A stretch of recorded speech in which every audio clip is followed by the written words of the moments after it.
dia, boa tarde, boa noite, dependendo do horário que vocês estão vendo. Tudo bem, pessoal do nono ano? Como estão vocês?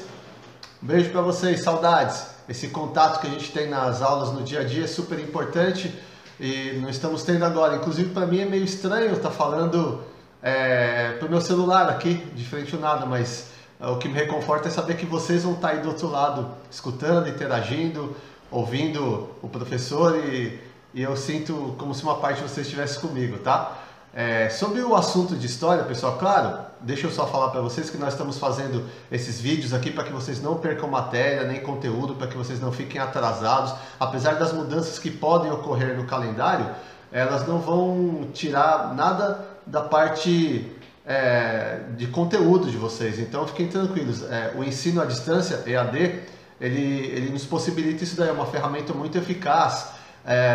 Em locais que não tem escola ou pessoas que não podem ir, já é utilizado. Uma parte do ensino médio pode ser feita à distância, já é previsto em lei isso. Existem faculdades que são à distância e muitos deles que saem dessas faculdades conseguem ótimos lugares em concursos públicos porque estudam realmente. O conteúdo não fica a dever ao conteúdo presencial.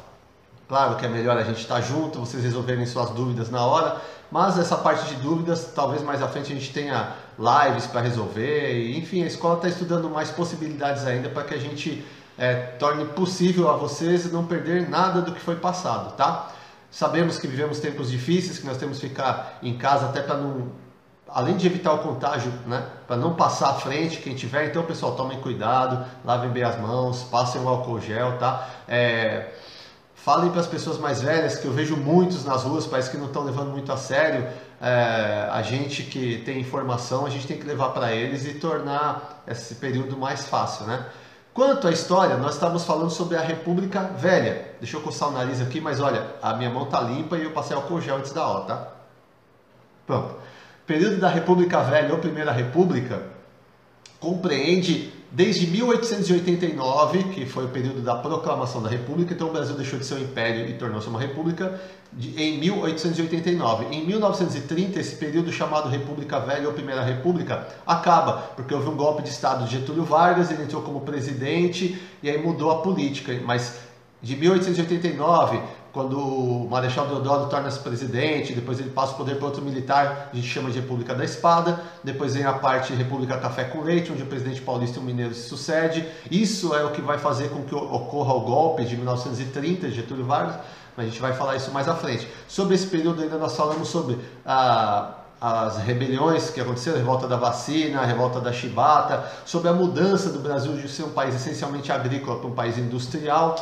Depois nós falamos também sobre as guerras de Canudo, de Contestado, que tem caráter messiânico, né? Porque como se fosse um messias, um líder religioso, quem foi líder desse grupo, as pessoas seguiram, foi duramente reprimido pelo governo, as pessoas foram mortas. Já falamos sobre isso tudo. O que nós vamos falar aqui, pessoal? Nós vamos começar, algumas salas do nono ano já estavam terminando e outras começando essa matéria. Então, para quem já viu um pedacinho, eu vou falar um pouco mais, e para quem não viu nada, matéria nova. Vamos colocar todos no mesmo nível, todos os nonos anos falando sobre a mesma matéria, tá?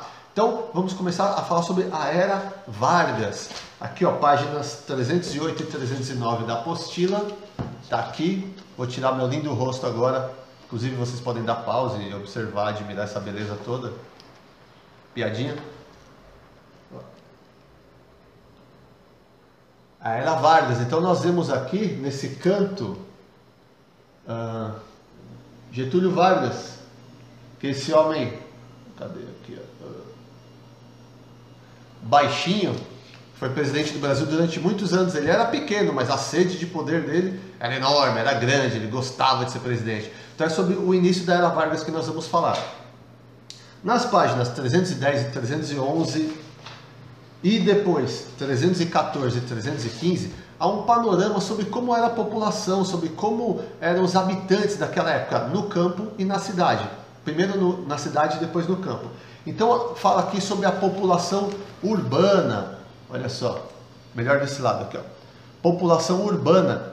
Quem compunha essa população urbana? Então, para situar vocês, nós estamos falando aqui desse período. Então, da República ainda café com leite, tá? Até 1929 houve uma grande crise mundial, nós vamos falar sobre isso depois também. Essa crise fez com que o Brasil mudasse, o governante paulista não quisesse que o mineiro sucedesse, ele indicou outro paulista. Nesse tempo as eleições eram assim, haviam candidatos oficiais.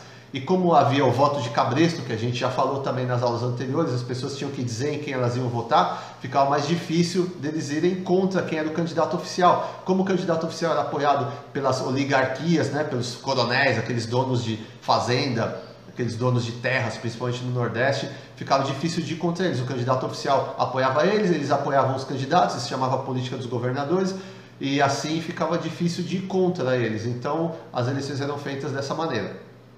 A população urbana nessa época era composta por várias camadas sociais, entre eles os industriais, os trabalhadores, os operários, funcionários autônomos, mais ou menos como é hoje, tá? Mas também era composta por ex-escravizados. Esses ex-escravizados eram pessoas que tinham saído da condição de escravos e não tinham qualquer inserção na sociedade. Se hoje já há dificuldade quanto a isso, imagina naquela época. Não existia emprego previsto para essa população, as pessoas não davam empregos de alto prestígio na sociedade, então eles tinham que se conformar com subempregos ou trabalhando nas cidades como pequenos comerciantes ou fazendo serviços como engraxate, enfim, todo tipo de serviço eles faziam porque não tinham empregos oficialmente e também não estavam mais no campo, porque o campo tinha sido ocupado pelos europeus, substituindo os escravos. Então eles nem eram pessoas do campo, porque não tinha mais terras para ficar, nas cidades também não tinham bons empregos, então eles ficavam meio ali à margem, né? Ou seja, marginalizados pela sociedade, tá certo? Existiam também os operários. Muitos desses operários estavam trabalhando nas fábricas que estavam acabando de serem construídas no Brasil, eram operários vindos da Europa. Nós já falamos sobre isso, muitos deles até trazendo ideias anarquistas, socialistas, ideias de greve, de paralisação, de melhora social para eles, melhora nas condições de trabalho. Então existiam os ex-escravizados, os operários e, claro, os industriais, que eram os donos de indústrias. Esses daí conseguiram juntar muito dinheiro, não só com as fazendas de café, mas através de bancos, de empréstimos também. Então essa camada social dos industriais era, lógico que a minoria, porque eram os mais ricos de todos, mas era a classe social dominante. As classes médias eram compostas por trabalhadores autônomos, funcionários públicos, né? Quando eu digo autônomos, advogados, assim, de maior prestígio. Tinha também os militares, que estavam querendo tomar partido de algumas decisões do país. Por exemplo, eles achavam que o Brasil não devia ser um país essencialmente agrícola, que devia sim ter uma urbanização, uma industrialização aos moldes do que ocorria na Europa. Então, aos poucos, esses militares passaram a pensar que eles podiam ajudar mais o Brasil nesse sentido. Já nas páginas 314 e 315, 314 fala sobre a população rural, né? Quem compunha essa população?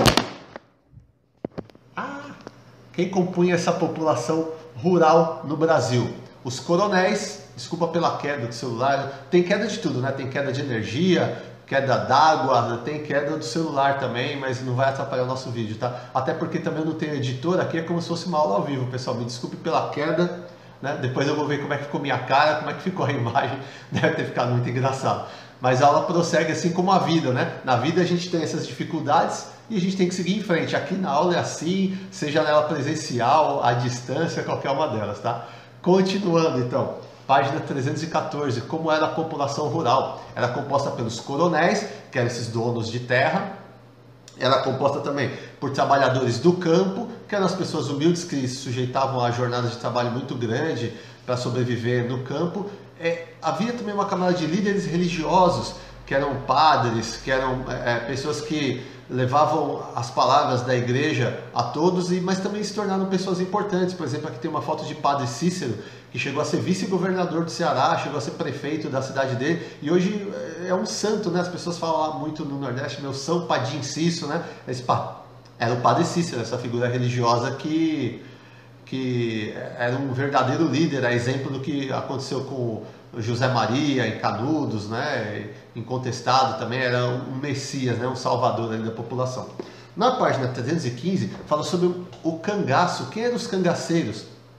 Esses coronéis, donos de fazendas, donos de terras, eles começaram a contratar grupos para fazer serviços a mando deles, né? Então esses grupos chamavam-se cangaceiros. Aos poucos os cangaceiros deixaram de se vincular a esses coronéis e passaram a ser bandos autônomos. E esses bandos eles cresceram, eles andavam armados, eram violentos, saqueavam fazendas, saqueavam cidades e viviam de uma forma autônoma. Era uma forma de ascensão social, eles eram admirados por muitos, né? Tive até relação, infelizmente nos dias de hoje, a gente vê que o banditismo, né? Muitos falam assim, sou bandido, sou ladrão, como se fosse uma coisa legal, como se fosse uma coisa boa. E naquela época acontecia isso também, porque as pessoas eram tão miseráveis que o crime era uma forma delas terem uma ascensão social maior. Então o cangaço surgiu nessa época no Nordeste. O grupo mais famoso de cangaço foi o grupo de Lampião, que era um homem piedoso, muito violento, mas que ele fazia umas atitudes como doar parte do que era saqueado para quem era muito pobre. Então ele era odiado por muitos, admirado por outros tantos, né? Então foi um grupo muito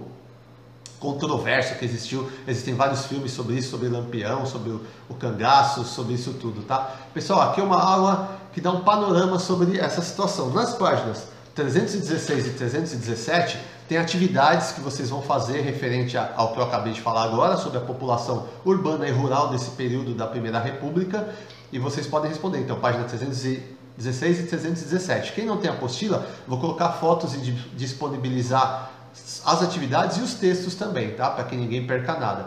Então, pessoal, agradeço a atenção de vocês, muito obrigado, um grande beijo, tomem cuidado, tá? E a gente se vê em breve, tá bom, pessoal? Beijão, beijo do Magro, tchau!